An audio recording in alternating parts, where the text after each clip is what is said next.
ಯೇಸುವಿನ ಮಧುರ ನಾಮದಲ್ಲಿ ನಿಮ್ಮನ್ನ ವಂದಿಸುತ್ತೇನೆ. ಪ್ರಾರ್ಥಿಸುವುದು ಹೇಗೆ ಭಾಗ 2ಕ್ಕೆ ಸ್ವಾಗತ. ಈ ವಿಡಿಯೋದಲ್ಲಿ ಹೆಂಡತಿಗಾಗಿ ಪ್ರಾರ್ಥನೆ, ಹೆಂಡತಿಗಾಗಿ ಸ್ತ್ರೀಗಾಗಿ ಪ್ರಾರ್ಥನೆನ ಇದೇನು ಅಂತ ನೀವು ಅಂದ್ಕೊಂಡಿರಬಹುದು. ಈ ಸಭೆಗಳಲ್ಲಿ ನಾವು ನೋಡುವಾಗ ಹೆಚ್ಚಿನ ಸ್ತ್ರೀಯರು ಇರ್ತಾರೆ. ಆ ಸ್ತ್ರೀಯರು ಸಭೆಗಳಲ್ಲಿ ಕಣ್ಣೀರಿನಿಂದ, ವೇದನೆಯಿಂದ, ದುಃಖದಿಂದ ತಮ್ಮ ಕುಟುಂಬಕ್ಕಾಗಿ ಪ್ರಾರ್ಥಿಸ್ತಾರೆ. ಅವರಿಗಾಗಿ ಯಾರಾದರೂ ಪ್ರಾರ್ಥಿಸ್ತಾರ? ಸತ್ಯವೇದ ಅದ್ರ ಬಗ್ಗೆ ಏನು ಹೇಳುತ್ತೆ ಅಂತ ನಾವು ಆಲೋಚಿಸುವಾಗ, ಹುಡುಕುವಾಗ ನಮಗೆ ಒಂದು ಕುಟುಂಬದ ಬಗ್ಗೆ ನಾವು ನೋಡುತ್ತೇವೆ. ಅದು ಇಸಾಕ್ ಮತ್ತು ರೆಬೆಕಾಳ ಕುಟುಂಬ.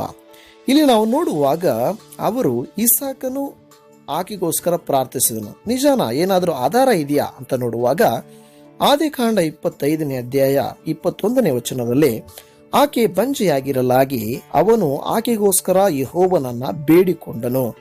ಆಕೆಗೋಸ್ಕರ ಇಸಾಕನು ಏನ್ ಮಾಡ್ದ? ಯೆಹೋವನನ್ನ ಬೇಡಿಕೊಂಡನು ಅಂತ ನಾವು ನೋಡುತ್ತೇವೆ. ನಾವು ಹಾಗೆ ಮಾಡುತ್ತೇವಾ?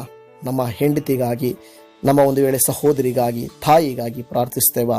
ಅವರಿಗೆ ಹಣದ ಕೊರತೆ ಇರಬಹುದು, ಆರೋಗ್ಯದ ಸಮಸ್ಯೆ ಇರಬಹುದು, ಅವರ ಜೀವಿತದಲ್ಲಿ ತಿಂಗಳಾಗಿರ್ಬೋದು, ಆಗಾಗ ಆಗಿರ್ಬೋದು, ಆರೋಗ್ಯಕರವಾದಂಥ ಸಮಸ್ಯೆಗಳು ಬರ್ತಾ ಇರಬಹುದು. ಒಂದು ವೇಳೆ ಅವರಿಗೆ ಅಸಮಾಧಾನಗಳು ತಮ್ಮ ಜೀವಿತವೆಲ್ಲ ಇದ್ದಿರಬಹುದು. ಅವರನ್ನು ನಾವು ಕೈ ಹಿಡಿದು ಮೇಲೆ ಎತ್ತುತ್ತೀವ. ಅವರಿಗೆ ಅಸಮಾಧಾನ ಕೊರತೆ ಇರಬಹುದು, ಅವರಿಗೆ ಪ್ರೀತಿಯ ಕೊರತೆ ಇರಬಹುದು, ಅವರಿಗೆ ವಿಶ್ವಾಸದ ಕೊರತೆ ಇರಬಹುದು. ಇವೆಲ್ಲವುಗಳನ್ನು ನೆನೆಸಿ ಅವರಿಗೋಸ್ಕರ ಪ್ರಾರ್ಥಿಸಬೇಕು. ಪ್ರಾರ್ಥನೆ ಒಂದು ಪ್ರಶ್ನಾರ್ಥಕವಾಗಿರಬಾರದು. ಇಸಾಕನು ದೇವರು ಮುಂದೆ ಅಡ್ಡ ಬಿದ್ದು ಆಕೆಗೋಸ್ಕರವಾಗಿ ಬೇಡಿಕೊಂಡನು. ಅವನ ಪ್ರಾರ್ಥನೆ ಕೇಳಲ್ಪಡಿತು. ಅವನು ತುಂಬಾ ಸಂತೋಷಿಸಿದನು. ಯಾಕೆಂದ್ರೆ ಆತನು ಮಾಡಿದ ಪ್ರಾರ್ಥನೆ ಉತ್ತರಿಸಲ್ಪಟ್ಟು ಆಕೆ ಬಸರಾದಳು. ಕರ್ತನಲ್ಲಿ ಪ್ರಿಯರೇ, ನಾವು ಸಹ ಆ ರೀತಿಯಾಗಿ ದೇವರಲ್ಲಿ ಬೇಡಿಕೊಳ್ಳುವಾಗ ಸತ್ಯವೇದ ಹೇಳುತ್ತದೆ, ಅದೇ ರೀತಿಯಲ್ಲಿ ನಾವು ಗಂಡಸರು ಸ್ತ್ರೀಗೋಸ್ಕರವಾಗಿ ಪ್ರಾರ್ಥನೆ ಮಾಡಿದ ಹಾಗೆ ಸ್ತ್ರೀಯರು ಸಹ ತಮ್ಮ ಗಂಡಂದಿರಿಗೋಸ್ಕರವಾಗಿ ಪ್ರಾರ್ಥಿಸಬೇಕು. ಪರಲೋಕದ ದ್ವಾರಗಳು ತೆರೆಯಲ್ಪಟ್ಟು ದೇವರು ಆ ಸ್ತ್ರೀಯರ ಪ್ರಾರ್ಥನೆಗಳನ್ನು ಹೆಚ್ಚಾಗಿ ಕೇಳಿ ಆ ಸ್ತ್ರೀಯರು ತಮ್ಮ ಕುಟುಂಬಗಳನ್ನು ಕಟ್ಟಿಕೊಳ್ಳುವಂತೆ ಸಹಾಯವಾಗುತ್ತದೆ.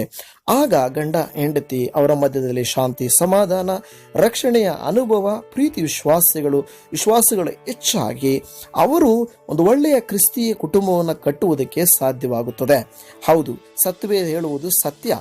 ನಾವು ಏನು ಬೇಡಿಕೊಂಡ್ರು ದೇವರು ಕೊಡುತ್ತಾನೆ ಅಂತ ಹೇಳುವಾಗ, ನಾವು ನಂಬಿಕೆಯಿಂದ ಪ್ರಾರ್ಥಿಸುವಾಗ ದೇವರು ಉತ್ತರಿಸುತ್ತಾನೆ. ಕರ್ತನಲ್ಲಿ ಪ್ರಿಯರೇ, ನೀವು ನಿಮ್ಮ ಹೆಂಡತಿಗಾಗಿ ಪ್ರಾರ್ಥನೆ ಮಾಡ್ರಿ, ನಿಮ್ಮ ಗಂಡನಿಗಾಗಿ ಪ್ರಾರ್ಥನೆ ಮಾಡ್ರಿ. ಈ ದಿನವೇ ಅವರ ರಕ್ಷಣೆಗಾಗಿ, ಆರೋಗ್ಯಕ್ಕಾಗಿ, ಅವರ ಸಮಾಧಾನಕ್ಕಾಗಿ, ಕುಟುಂಬದ ನ್ಯೂನತೆಗಾಗಿ ನೀವು ಪ್ರಾರ್ಥಿಸುವಾಗ ದೇವರು ಖಂಡಿತವಾಗಿಯೂ ನಿಮ್ಮ ಪ್ರಾರ್ಥನೆಯನ್ನು ಕೇಳುತ್ತಾನೆ.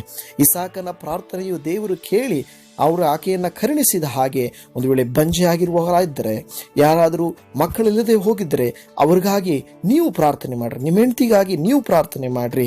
ಮತ್ತು ಗಂಡನಿಗೆ ಏನಾದರೂ ಆರೋಗ್ಯದ ಸಮಸ್ಯೆ ಇದ್ದರೆ ನೀವು ಅವ್ರಿಗೋಸ್ಕರವಾಗಿ ಪ್ರಾರ್ಥನೆ ಮಾಡ್ರಿ. ನಿಮ್ಮ ಬಾಳ ಸಂಗಾತಿಗೆ ನೀವು ಪ್ರಾರ್ಥಿಸುವಾಗ ದೇವರು ಉತ್ತರ ಕೊಟ್ಟು ನಿಮ್ಮನ್ನ ಆಶೀರ್ವದಿಸುತ್ತಾನೆ. ದೇವರು ನಿಮ್ಮನ್ನ ವಿಡಿಯೋ ಮುಖಾಂತರವಾಗಿ ಅನುಗ್ರಹಿಸಲಿ. God bless you. ಆಮೇನ್. ದಯಮಾಡಿ ಸಬ್ಸ್ಕ್ರೈಬ್ ಮಾಡೋದನ್ನು ಮರೆಯಬೇಡ್ರಿ.